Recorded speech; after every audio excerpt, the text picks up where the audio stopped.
This video addresses the reality that of the more than 6,000 human languages now spoken on Earth, more than half are projected to be extinct by the year 2100.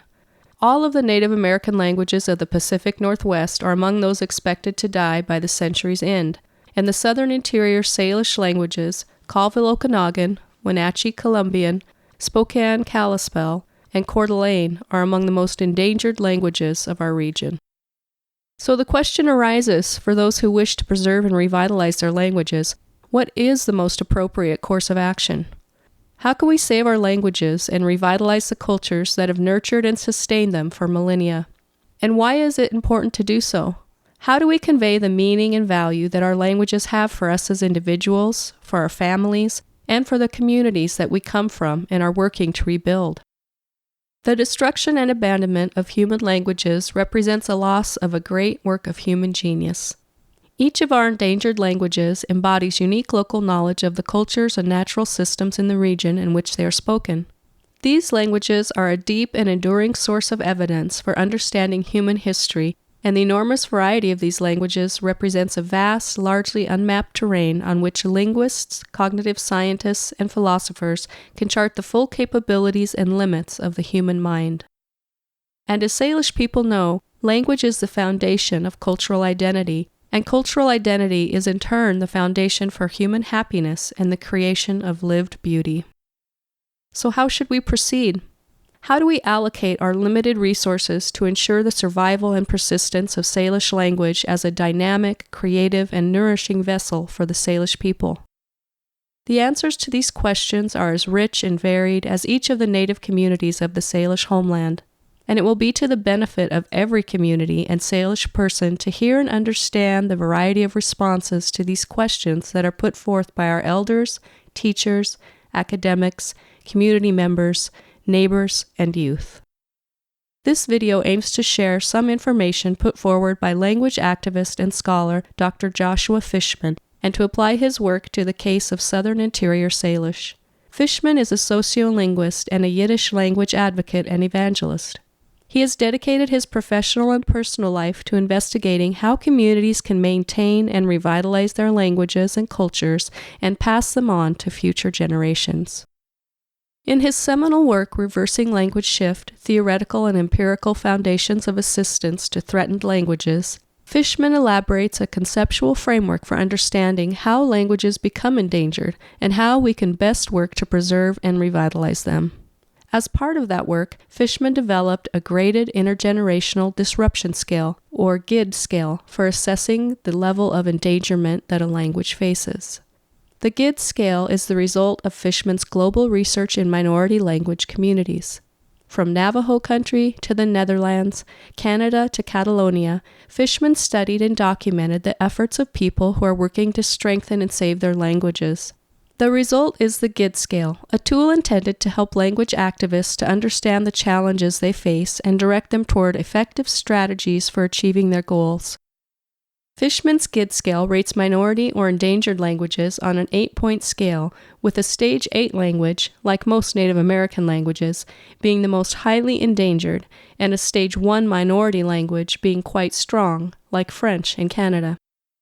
A Stage 8 language on Fishman's GID scale typically has only a handful of elderly fluent speakers.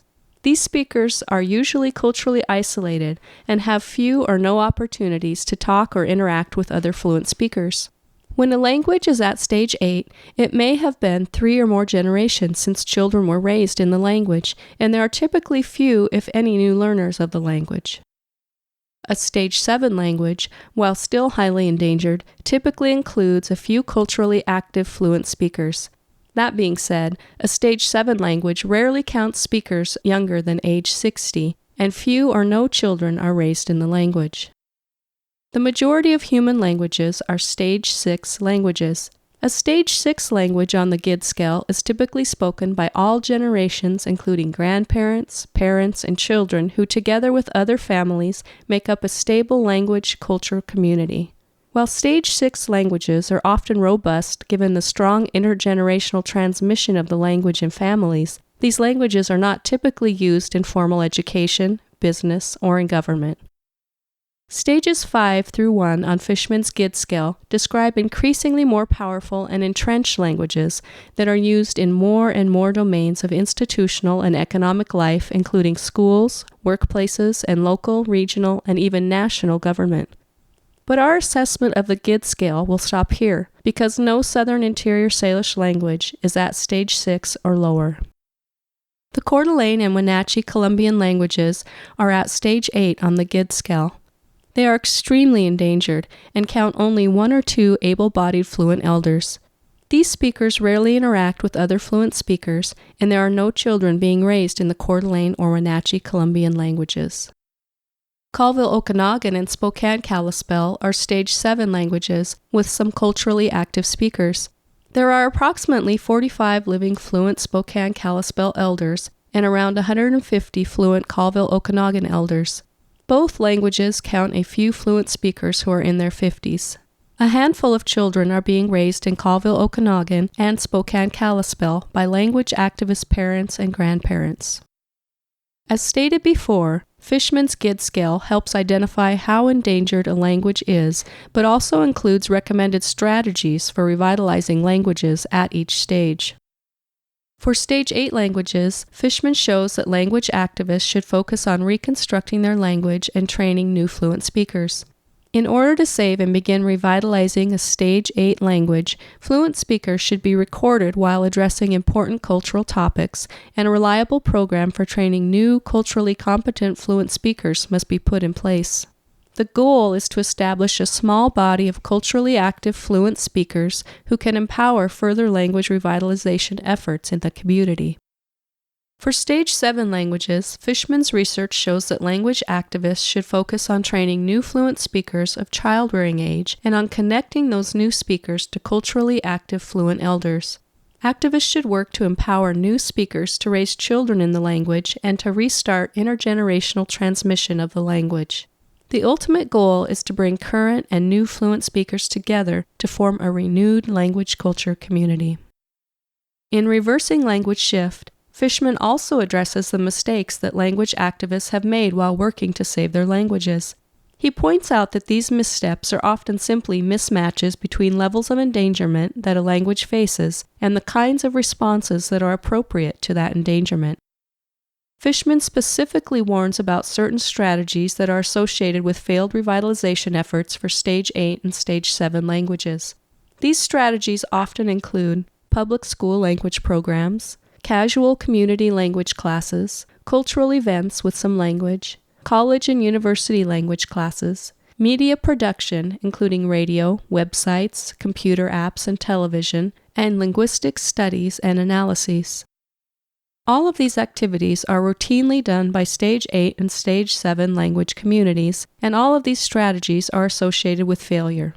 As Fishman's research shows, they are simply ineffectual responses to the level of endangerment facing Stage 8 and Stage 7 languages.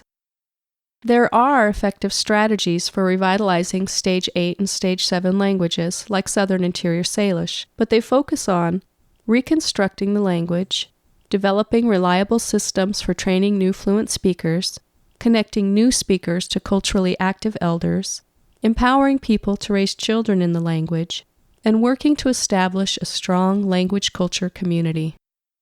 By focusing on these kinds of activities and strategies, we can bring Colville-Okanagan, Wenatchee Columbian, Spokane-Kalispel, and Coeur d'Alene back from the brink so that these languages can enrich our lives, help us connect with the land, increase understanding of our history and thoughts, and give us a strong identity that will allow us to create the lived beauty that is our hope and future.